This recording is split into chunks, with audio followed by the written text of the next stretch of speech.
Nous célébrons aujourd'hui la solennité des saints apôtres Pierre et Paul. Pendant cette messe, nous rendons grâce pour les 6 mois que l'abbé Ringeval a passé avec nous. Il repart mercredi. Et vous êtes tous invités à nous joindre pour un potluck, une petite réception après la messe dans la salle d'à côté. Je vous invite aussi à prier en action de grâce pour mes 20 ans de sacerdoce que l'on célèbre aujourd'hui. Donc, c'est une bonne chose que de s'étonner de ce que le bon Dieu peut faire à travers un humain. C'est drôle. Le bon Dieu travaille mystérieusement. Toute la semaine, la messe sera à Sainte Hélène à 7h30, vendredi à 7h30 rue de Courson, et samedi, la messe sera à l'hôpital Candos, je pense. Dimanche 12 juillet sera le 6e dimanche après la Pentecôte. Vous êtes invités, bien sûr, à nous joindre le 9 juillet pour la classe de théologie. La classe de théologie est un cours pendant lequel nous essayons d'expliquer les rubriques de la messe. Ce que vous voyez à la messe en latin, il n'y a pas un seul mouvement, une seule parole qui ne soit codifiée, qui n'ait une raison d'être. Pendant 2000 ans, l'Église a façonné la messe que vous voyez, doucement, tranquillement, petit à petit. Et chaque geste est une conséquence des vérités théologiques portées par la messe, et aussi une assistance pour chacun d'entre nous pour apprendre à connaître et à aimer Dieu davantage. Alors venez, apprenez ces choses-là.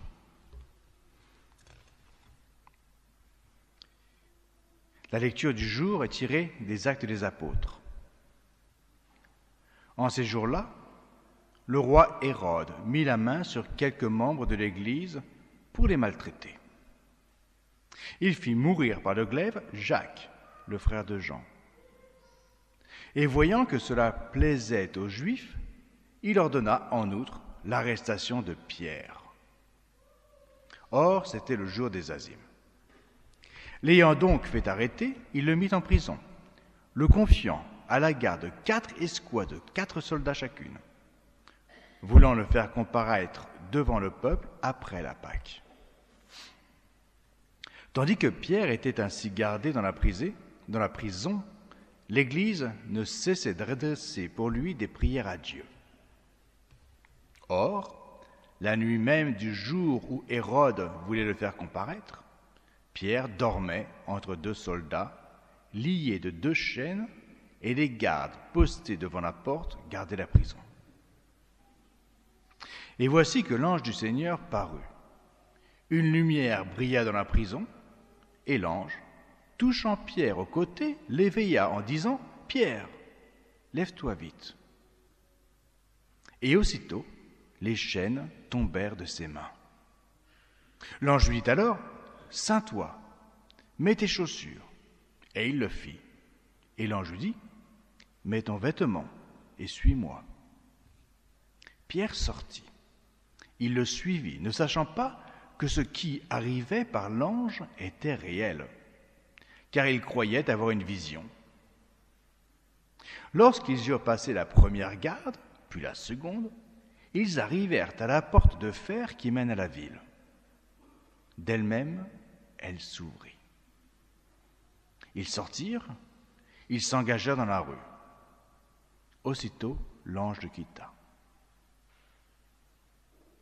Revenu à lui-même, Pierre dit « Maintenant, je sais que le Seigneur a vraiment envoyé son ange, qu'il m'a délivré de la main d'Hérode et de tout ce qu'attendait le peuple juif. »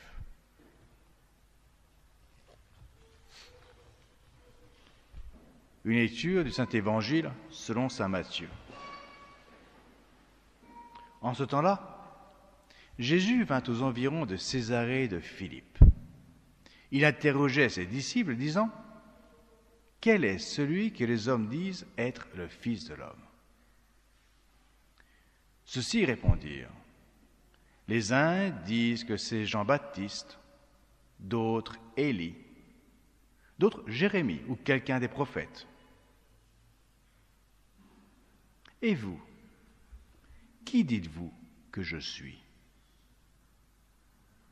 Prenant la parole, Simon-Pierre dit, « Vous êtes le Christ, le Fils de Dieu vivant. » Jésus répondit, lui dit, « Vous êtes heureux, Simon, fils de Jean, car ce n'est pas la chair ni le sang qui vous l'ont révélé, mais mon Père qui est dans les cieux. Aussi, moi, je vous le dis, vous êtes pierre, et sur cette pierre je bâtirai mon église, et les portes de l'enfer ne prévaudront pas contre elle. Et je vous donnerai les clés du royaume des cieux, et tout ce que vous lirez sur la terre sera lié aussi dans les cieux, et tout ce que vous délierez sur la terre sera aussi délié dans les cieux. »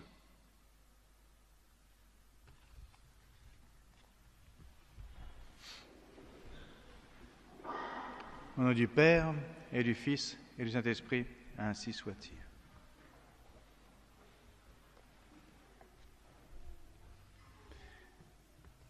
Mes bien chères âmes, traditionnellement, le 29 juin est la date des ordinations sacerdotales. Les diacres deviennent prêtres, d'autres Jésus-Christ. Et nous avons la chance d'avoir 9 nouveaux prêtres dans votre institut. Pourquoi le 29 juin ? La raison en est bien simple, parce que c'est la fête de Saint-Pierre, de Saint-Paul, les colonnes de l'Église. Leur statue majestueuse que l'on voit à Saint-Pierre de Rome, en la basilique romaine, et un peu partout dans les églises, sont toujours très facilement reconnaissables grâce aux insignes qu'ils portent. Pierre tient des clés, Saint Paul, une épée, un glaive. Dans ces deux hommes, on trouve en résumé toute l'histoire de l'Église. L'histoire des papes et de ses ministres, une histoire qui va s'écrire, avec ses martyrs, ses saints, ses pécheurs, avec les trahisons de l'Église, des hommes, avec les conversions magnifiques et étonnantes, avec la multitude des saints qu'on ne peut dénombrer. Oui, Saint Pierre, Saint Paul sont les fondements de l'Église pèlerine dans le temps. L'histoire de l'Église est une histoire qui se joue à la fois dans l'ordre divin et humain, l'un comme l'autre, inséparablement. Les hommes, les membres de l'Église, qui constituent l'Église, ne sont en effet, nous le savons tous, ni des anges, ni heureusement des bêtes. Ce ne sont que des hommes, pleinement des hommes, grandement des hommes, parce que ce sont des êtres spirituels, tous un chacun que nous sommes, appelés à voir Dieu et à vivre pour toujours au ciel. Telle est notre destinée.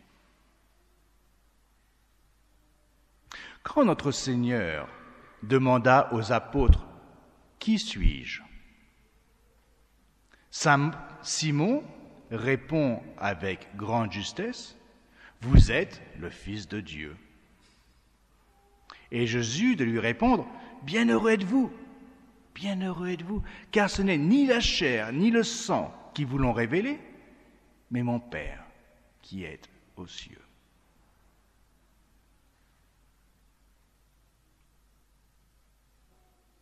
Quelques jours plus tard, notre Seigneur, le même Jésus, dira au même Pierre quelque chose de tout différent.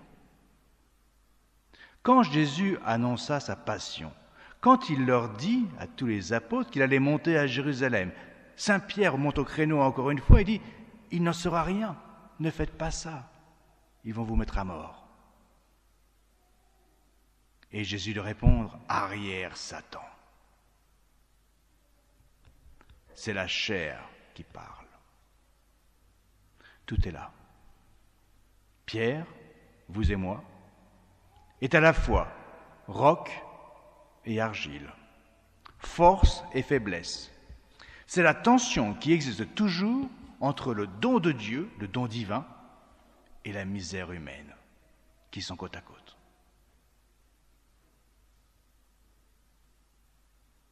Saint Pierre et Saint Paul, deux hommes de caractères si différents, qui forment une fratrie telle que Benoît XVI les comparait à Rémus et Romulus, les fondateurs de la Rome antique.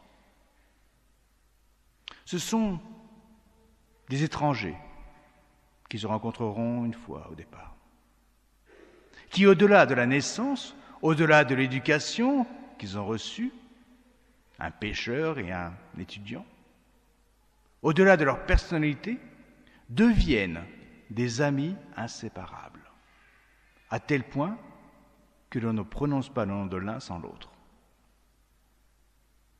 En eux, nous pouvons voir combien nous sommes tous invités à faire partie de cette Église fondée par notre Seigneur Jésus-Christ.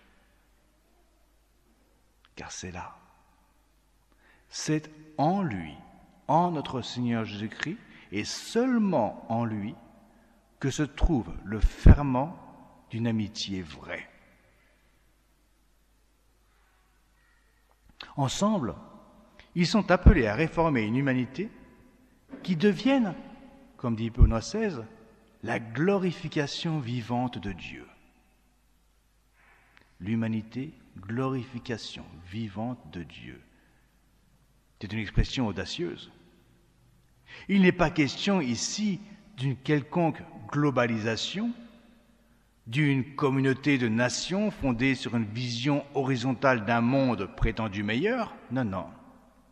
C'est bien au contraire une vision verticale, toute en Dieu. Ce ne peut être et ce ne sera qu'en se tournant vers Dieu que nous deviendrons, que nous devenons dès aujourd'hui une seule chose, tous ensemble, l'Église Jésus-Christ. Saint Pierre et Saint Paul représentent à eux-mêmes l'universalité de l'Église fondée par notre Seigneur Jésus-Christ. Cette Église que nous savons être une, sainte, catholique, apostolique et romaine. Elle est catholique. Catholique, le mot veut dire universel, ouverte à tous. C'est en elle que la multiplicité devient unité, sans qu'aucun de ses membres ne perde sa spécificité, sa personnalité. Et cela se fait, cette unité dans la multiplicité, cela se réalise dans l'unité de la foi, laquelle, elle-même, est fondée sur l'unité de l'enseignement, de l'écriture et de la tradition, les deux ensemble. Quand notre Seigneur, du haut de la croix, commence le psaume 21, « Mon Dieu, pourquoi m'avez-vous abandonné ?» Il finit certainement la prière en son cœur. Et le psaume 21 continue jusqu'au bout.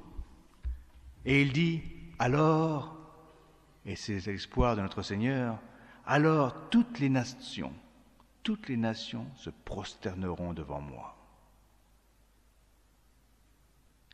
Oui, mes bien chers frères, mes bien chères âmes, cette universalité, cette unité dans la multiplicité est possible car tous et chacun d'entre nous, tous les membres de l'univers, peuvent répondre d'un seul cœur, d'une seule âme, en vérité, à la question essentielle, existentielle que chacun se pose, d'où viens-je? Où vais-je? Et la réponse, c'est notre Seigneur. Cette unité n'est pas vide, elle a un contenu, c'est la foi que les apôtres nous ont transmise. Car si l'Église est une, catholique, elle est aussi apostolique. Les apôtres, tout comme les anges, sont à la fois des compagnons et des envoyés de Dieu. Ils sont appelés à demeurer près du trône et en même temps à annoncer le royaume de par le monde. La contradiction est évidemment qu'apparente.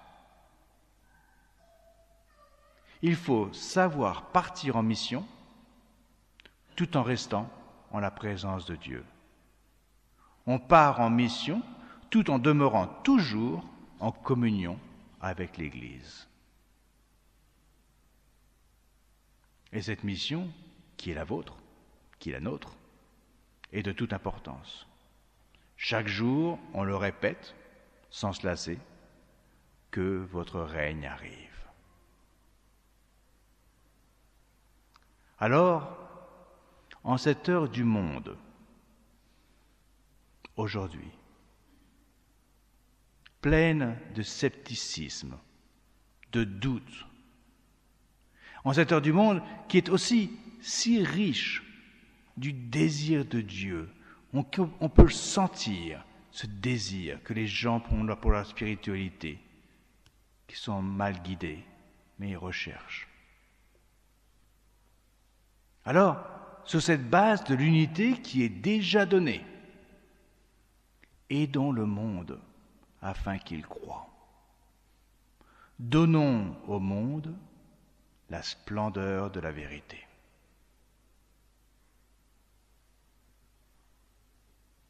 Nous avons brièvement parlé de l'unité, de l'universalité et de la possibilité de l'Église, mais qu'en est-il, sujet bien difficile, de sa sainteté?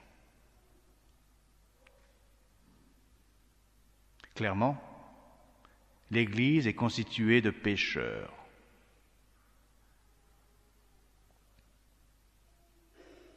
Et nous sommes tous bien placés pour le savoir, nous faisons partie de l'Église. Et nous sommes pécheurs.